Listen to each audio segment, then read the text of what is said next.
Olá pessoal, então dando continuidade às nossas alterações vasculares, hoje discutindo hiperemia e congestão. A gente viu isso na aula anterior, né, que é a saúde das células, consequentemente dos tecidos, depende da circulação e também, né, dessa homeostasia dos fluidos biológicos. Não adianta a circulação estar funcionando e a gente tem baixa pressão coloidosmótica, como a gente viu na semana passada, ou um aumento exagerado aí, né, da pressão de perfusão, né, tudo ocasionando edema, acumulando líquido no terceiro espaço, e a gente viu as consequências de tudo isso daí. Né? Lembra, sempre é um sistema fechado, né? Então, por mais que o problema comece no ventrículo esquerdo, ou no ventrículo direito, ou no átrio direito, pulmão, né, membros inferiores, rim, a consequência a médio, longo prazo, às vezes a curto prazo, né, é generalizar. Por isso sempre tenho em mente, quando estudar alterações vasculares, né, observar que sempre é um sistema fechado. Né? Há ainda autores que dizem que essa é a pequena circulação ou circuito pulmonar e essa a grande circulação ou circuito sistêmico. Tá? Então, dependendo do livro ou da referência que vocês estudarem, eles referem como pequena circulação e grande circulação, ou circulação pulmonar, ou circuito pulmonar, né, ou circuito sistêmico, ok? Lembre ainda que 50% do volume está na microcirculação. A gente fica imaginando que está no coração, na aorta, etc., mas a maior parte, né, ou pelo menos metade de todo o volume, está dentro da microcirculação. Isso de suma importância também, vaso normal, o fluxo é chamado laminar, que tem a velocidade máxima no centro, os elementos figurados correm no centro, e quando eu tenho uma alteração do calibre, seja constrição ou dilatação, eu tenho turbilhonamento do sangue, e esse turbilhonamento vai dar várias consequências aí, né? Principalmente no quesito inflamação, né, vai sustentar a resposta inflamatória, né, vai dar o primeiro passo, mas também aumenta a força de cisalhamento. A gente vai ver que isso lesa também o endotélio e pode ocasionar trombose, né, pode ocasionar coagulação, que vai ser discutido em outra oportunidade. Hoje, então, congestão e hiperemia. Pela definição, hiper, né, do grego aumento, aima, sangue, né, aumento do sangue, ou seja, um aumento do volume do sangue. Mas onde é que tem esse aumento? Num determinado órgão ou, claro, num tecido. Então, pode ser ocasionado pela intensificação do fluxo sanguíneo ou redução do escoamento venoso.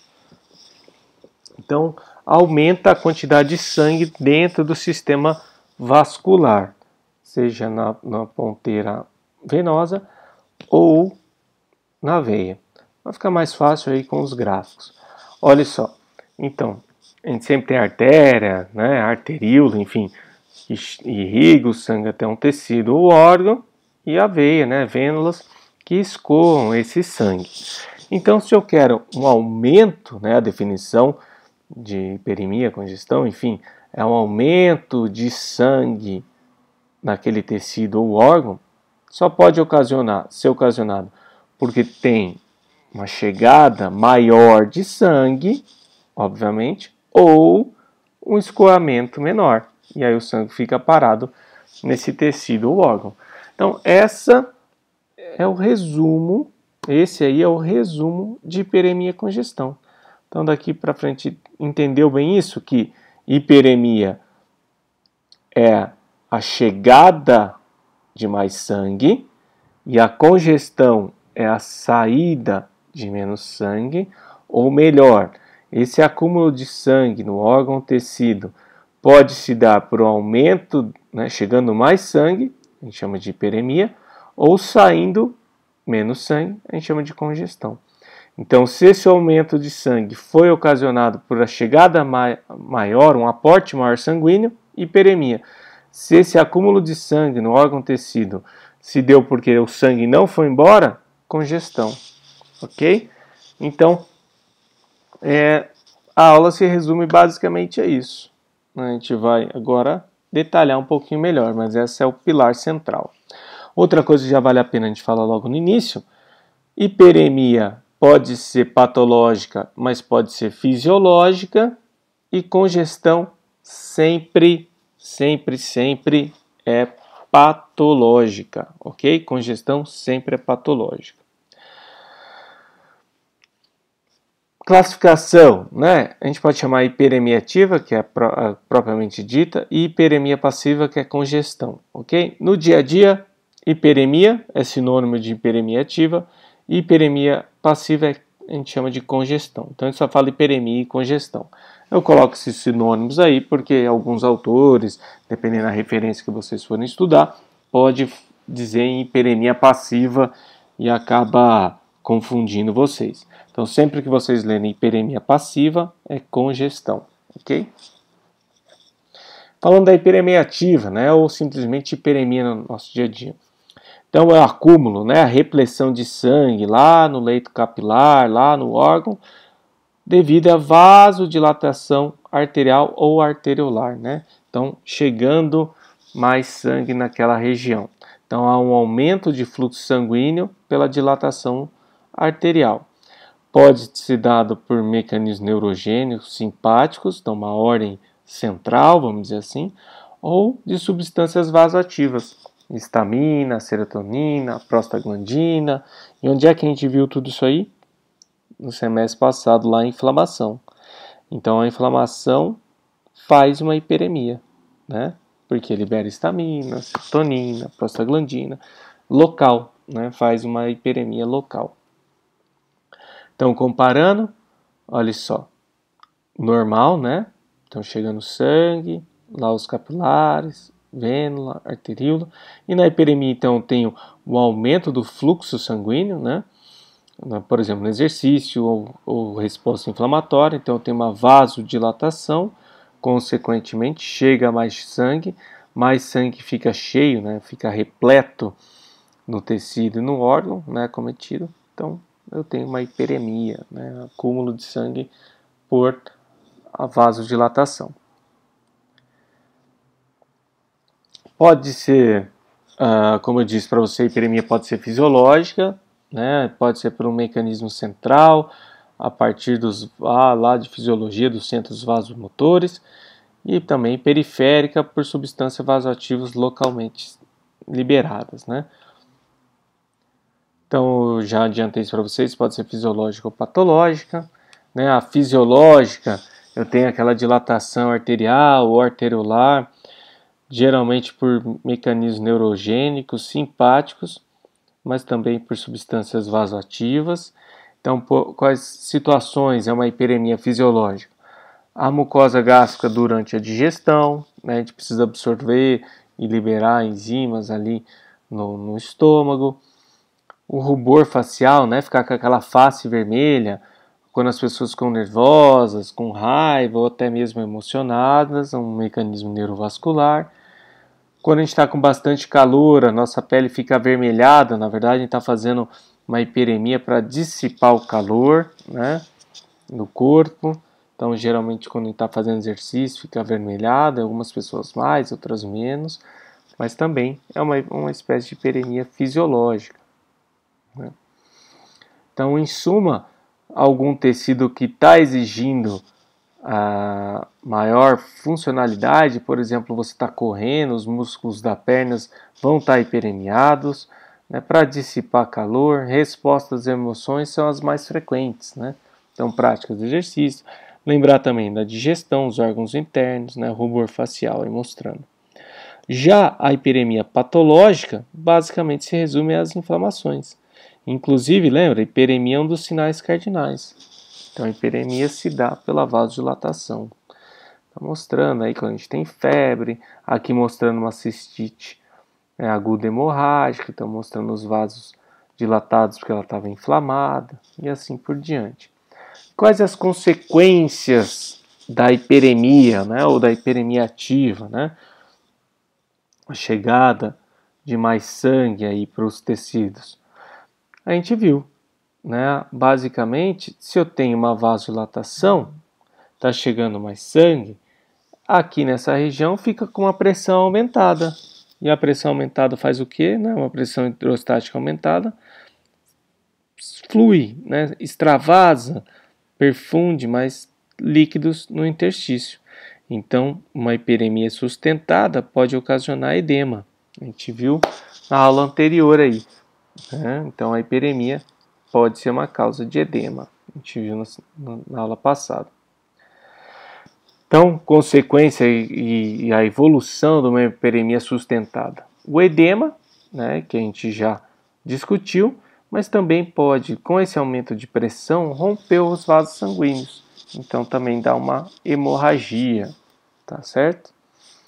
Morfologicamente, na macroscopia, né, a olho nu, o tecido ou o órgão acometido vai ficar vermelho, né, uma vermelhidão, vai aumentar de volume, né, e de tamanho, porque os vasos estão dilatados, está, né, chegando mais sangue, e claro, está chegando mais sangue quente, vai ter um aumento aí de temperatura. Então, aqui mostrando para vocês uma hiperemia ocular, né, então a gente vê todo o sangramento, aqui vendo a hemorragia, já escapou dos vasos sanguíneos, né. Na microscopia muda um pouquinho sobre a hiperemia fisiológica e patológica, leves detalhes, mas são sutis, né? A gente vê o vaso engurgitado, mais cheio de sangue e hemácias na periferia, e na ativa patológica a gente viu lá da inflamação, os vasos estão mais dilatados, mais repletos de sangue, e a grande mudança, na verdade, é a presença de células de defesa. Na hiperemia fisiológica, a gente vê só sangue, hemácia, na periferia, porque o vaso está dilatado, lembra? Então, quando o vaso está dilatado, tem um turbilhonamento do sangue, com esse turbilhonamento, né, aumentando a força de cisalhamento, levando os elementos periféricos para a periferia.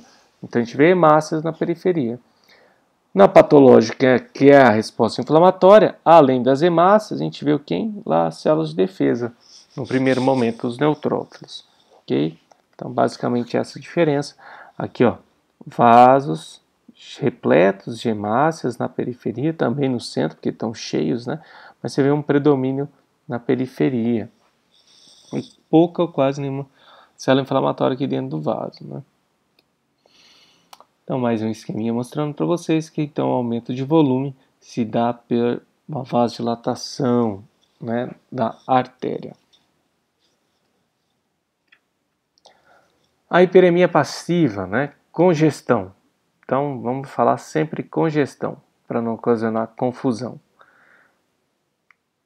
Ele acontece, né, é sempre patológico, a gente já adiantou isso, mas a gente tem uma alteração, né, um distúrbio na circulação venosa, ou também chamado de circulação de retorno.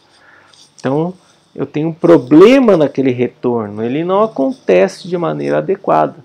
Então, se ele não está acontecendo, não está escoando aquele sangue que chega, esse sangue acaba ficando acumulado, né, no tecido e no órgão acometido. Então, olha só, com aquele gráfico comparando, né, o normal, ó, não tenho dilatação das artérias, mas eu tenho um escoamento deficiente. Por exemplo, tenho uma obstrução, eu tenho um trombo aqui na saída, então o sangue não consegue sair e vai acabar acumulando, né? Eu tenho insuficiência cardíaca, lembra? A insuficiência cardíaca, embora não tenha um trombo, o fluxo sanguíneo está indo de uma maneira tão lenta no retorno cardíaco que funciona como se fosse uma obstrução, né? Embora o sangue ainda se movimente.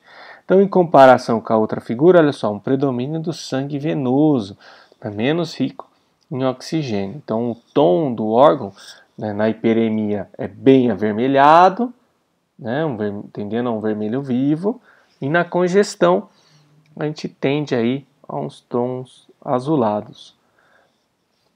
Então pode acontecer por diversos mecanismos, né? Alteração do órgão central. Quem que é o órgão central da circulação? Coração. Então, uma insuficiência cardíaca congestiva, localizado, como trombose, a gente viu isso daí, ou até mesmo a compressão extrínseca, né? Um gesso mal feito, né? Uma tala mal feita, um garrote, tudo isso aí também faz congestão. E na congestão ainda a gente pode classificar em aguda ou crônica, tá? Basicamente o que diferencia é o acometimento do órgão. Na aguda, o órgão acometido não sofreu, entre aspas, maiores comprometimentos, e na crônica ele já começa a sofrer, ok? Então, um órgão na aguda não sofreu impacto dos problemas causados por congestão, por exemplo, uma insuficiência cardíaca aguda, é uma falha instantânea, né? Pode ser pós-infarto também, né, do miocárdio. Uma falha do coração aspirar o sangue, né, do parênquima dos órgãos ficam cheios de sangue. A gente vê isso na necrópsia. Então, logo que o paciente acaba falecendo, o coração falha, né, para de funcionar, o sangue fica congestionado, vamos dizer assim, nos órgãos, né? Então é comum a gente achar em pulmão, é comum a gente achar no fígado, mas geralmente isso de pequena monta, é aquele sangue que começou a ser acumulado. Já na crônica, o processo é arrastado e o órgão começa a ter consequência. Quais são elas? Hipóxia, né? Espessamento vascular, pode até sofrer fibrose, parecido até com aquelas consequências da inflamação crônica, né? Que não deixa de ser uma conexão entre as duas coisas. Porque na inflamação crônica, a gente tem uma hiperemia sustentada, então chega bastante sangue, e esse sangue não escoa direito, então acaba também ficando congestionado aquele órgão, né? Então o sangue acaba ficando retido nos órgãos, principalmente onde a gente vê isso mais frequentemente, né? No baço, nos casos de cirrose hepática, no caso da drenagem, no fígado, nos pulmões, principalmente na insuficiência cardíaca congestiva crônica. A gente pode classificar ainda a congestão em localizada e sistêmica. Localizada é em determinada região ou órgão, geralmente ocasionado por trombose, ou até mesmo uma metástase fazendo o papel de uma trombose. E a sistêmica, qualquer processo que dificulta, né, o retorno venoso. Então, geralmente, nas alterações cardíacas, na bomba, né, no coração. A gente ainda pode separar direito e esquerdo, mas enfim, acaba ocasionando. Lembra, é um sistema fechado. Então, se eu tenho lesões, por exemplo, no lado direito do coração, seja na válvula pulmonar, uma estenose que não abre, ou na válvula tricúspide, né, que ela é insuficiente, por exemplo, ela não fecha, eu vou ver essa sobrecarga, né, esse sangue parado vai ser mais facilmente evidenciado no fígado. Veja bem. Então, olha só, se eu tenho lá um problema nessa válvula aqui, ó, do pulmão, né, válvula pulmonar estenótica, ou seja, ela não abre adequadamente, o sangue vai se acumulando no ventrículo direito, até o ponto que vai se acumulando no átrio direito, que acaba acumulando, né, em toda a circulação, na grande circulação, né? E é mais fácil no nosso dia a dia a gente achar essa congestão no fígado, né? Mas teoricamente está acontecendo em todos os órgãos aí da grande circulação. Mas como o fígado tem um aporte sanguíneo muito grande, é mais fácil a gente detectar até pelos sintomas no fígado.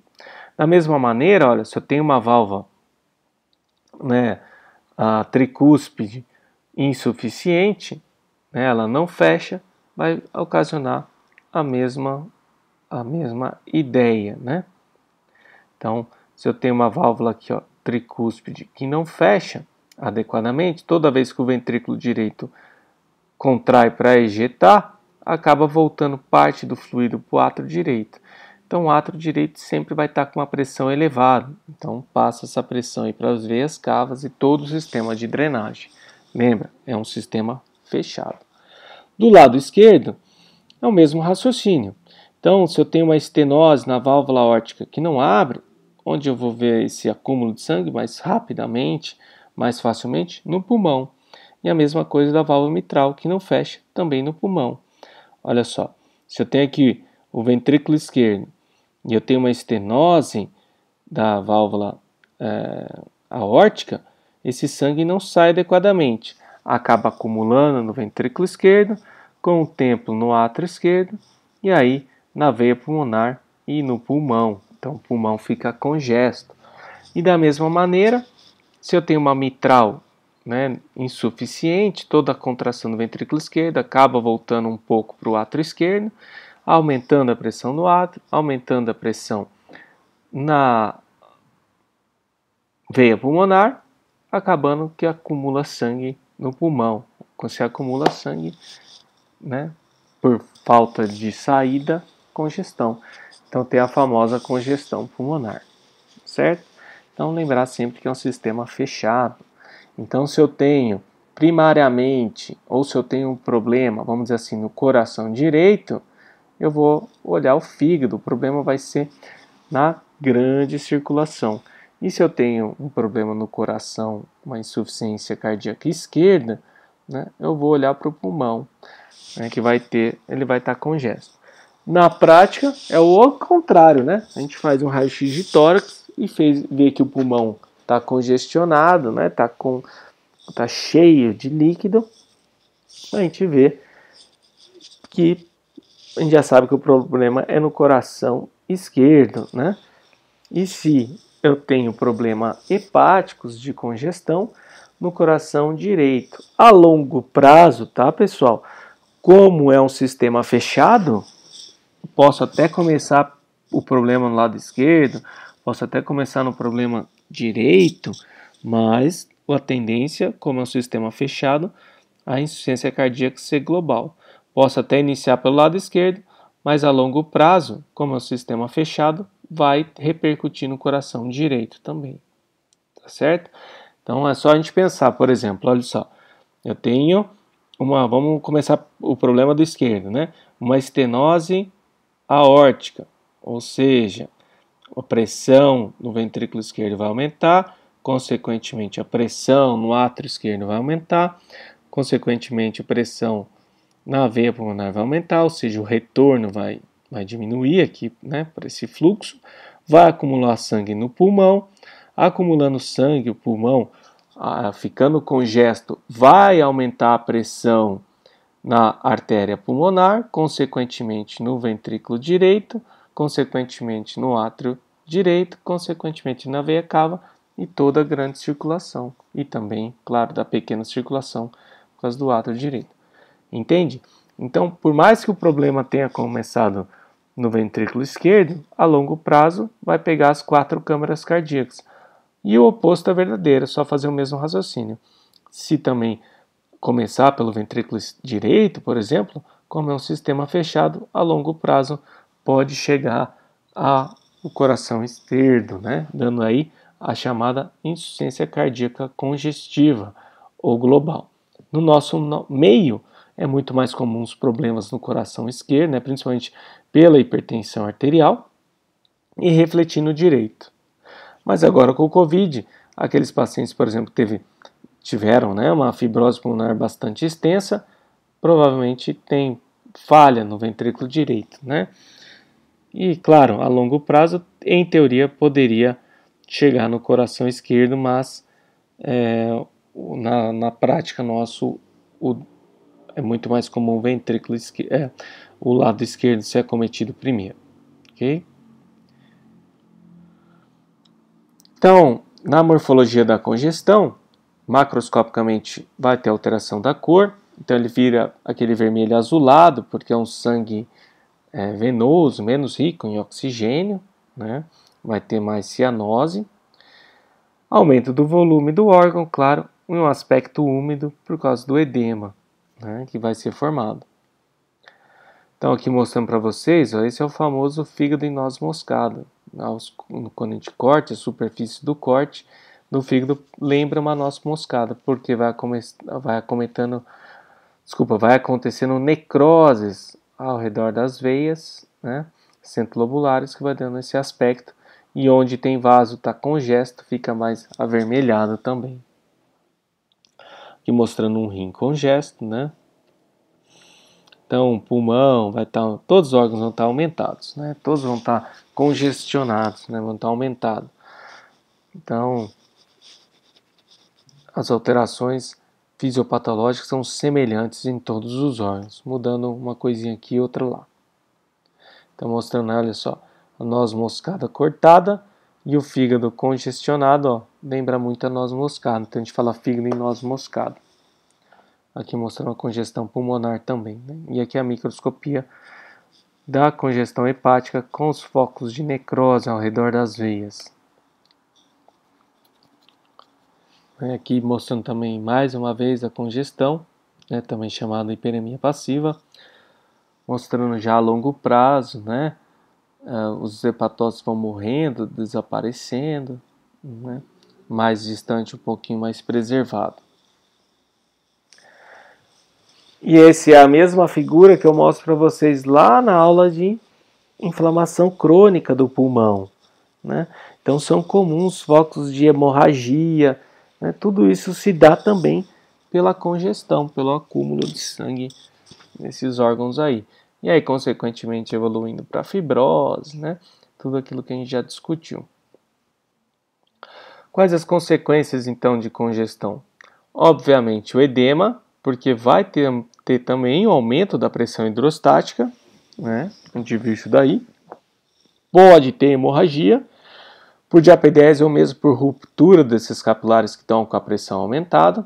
E aí, consequentemente, as degenerações, necroses, hipotrofias e fibroses, né? O pessoal chama de enduração da estase, mas nada mais é do que a fibrose, principalmente acometendo aí o afluxo de oxigênio, né, comprometendo toda a nutrição daquele tecido acometido. E claro, o sangue está parado, fica mais fácil ainda formar tromboses, né, porque tem esse fluxo lento, essa dificuldade. Então, o paciente que também tem insuficiência cardíaca tem mais chance de ter trombose, né? O sangue dele está fluindo muito lentamente. A gente vai ver isso em outras aulas. Então, mostrando aí, ó, uma congestão aguda, praticamente aquela mesma imagem da inflamação aguda, então só um pouquinho de edema, e perpetuando essa congestão, não resolvendo o problema, levando à congestão crônica, né, do pulmão, e aí alterando toda a oxigenação, né, não só do pulmão, mas como todo o corpo, já que o pulmão é responsável por isso. Ah, então, professor, aquele paciente tem insuficiência cardíaca congestiva, crônica e que não trata direito e o pulmão está sempre congesto, o pulmão dele vai perdendo a capacidade de trocar ar, né, de fazer osmose? Vai, porque está ocasionando isso daqui. Então, já com uma insuficiência cardíaca sustentada e mal tratada, vai levar a fibrose, aí, pelo menos em focos do pulmão. Vai piorando ainda mais a insuficiência cardíaca, já que tudo está interligado. Então, na hiperemia passiva congestão, tem um aumento do volume de sangue dentro do órgão tecido, porque eu tenho um problema no escoamento, que pode ser por uma obstrução ou por uma insuficiência, né, principalmente cardíaca.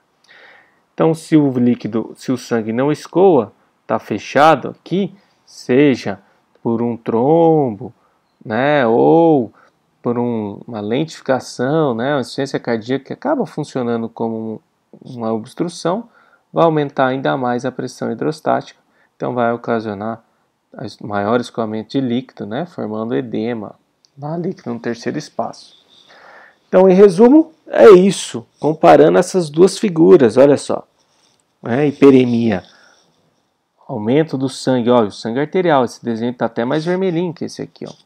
Então, aumento porque tem uma vasodilatação, seja inflamação, exercício, né, fisiológica ou patológica, e a congestão tem uma dificuldade do escoamento do sangue, né, obstrução, falência cardíaca, né, congestão, enfim, acaba acumulando e esse sangue é mais cianótico, é um sangue venoso.